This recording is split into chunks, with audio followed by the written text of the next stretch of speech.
too changed. Graham too, I hate my job, I want to get out there and replace my income as fast as possible. You're going to target maximum cash flow deals. You're going to target high cash flow deals in high cash flow areas. But you still need to do enough manufactured growth to give you your money back to go again. Because you need to keep that pie at least until you've achieved your goal. Okay? And you use your debt levels to do that, etc. So when you changed, what did you then go and do?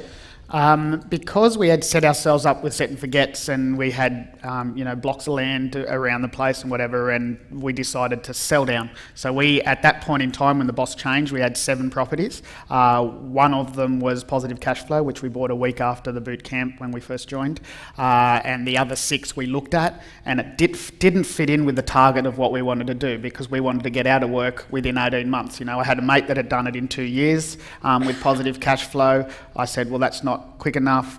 Dymphna's done it in 18 months, so that's what I'm going to set myself, so that's my peg in the sand. So our decision was to sell down to 1 property. So we went from, because we had properties in holding and doing their own pattern, we went from the negative 36 to positive 20, just going from 7 to 1 property. So that was a huge change, right? And then from that, and you might say, okay, well, you had some money because you've sold down properties. We decided to take a hit and make a loss of around $300,000 in the sell down to get us going, because we'd become a Graham too. And so then we went off and we started investing, and the first thing that we did was we bought a multi in Mascot in Sydney, and we did a couple of strategies in that, and we spent about $292,000 to get into that deal, and we had 300 and something. So it stretched you? It stretched us right to the bone, absolutely. And we went into that deal, revalued it. On the revalue, we got to pull out our 292 plus another $95,000, which allowed us to go on and do other stuff with other properties. And so, with so you were doing high cash flow in Sydney, hot market, good growth. How much would that property have grown since then? So has it been 5 years, something? Yeah, we paid $650 for it. It revalued at about $830, $840 from memory. And that's just. That's on the work. That's what on the manufactured growth that we did. Yep. To the property.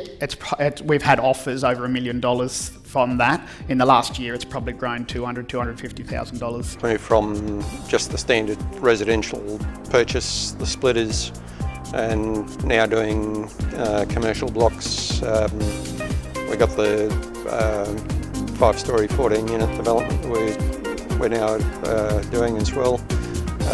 So just our attitude to the types of purchases, the type of property that we're looking at has certainly changed. That's just been that progression. Maybe 2 years ago we weren't ready, or we were just stuck in that rut. So in this 2 years we've certainly moved ahead on that. It'd all be Dymphna, but we've just found her so good. Her generosity with time is, I just can't express it. It's been great. Now we're starting to and try and educate our children. Just the other week we've purchased a property with our youngest son.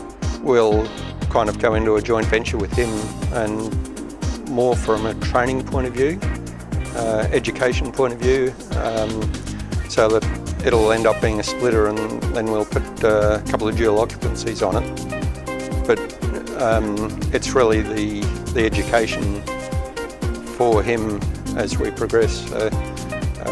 Again, that's 12, 18 months ago. We wouldn't have even been considering that.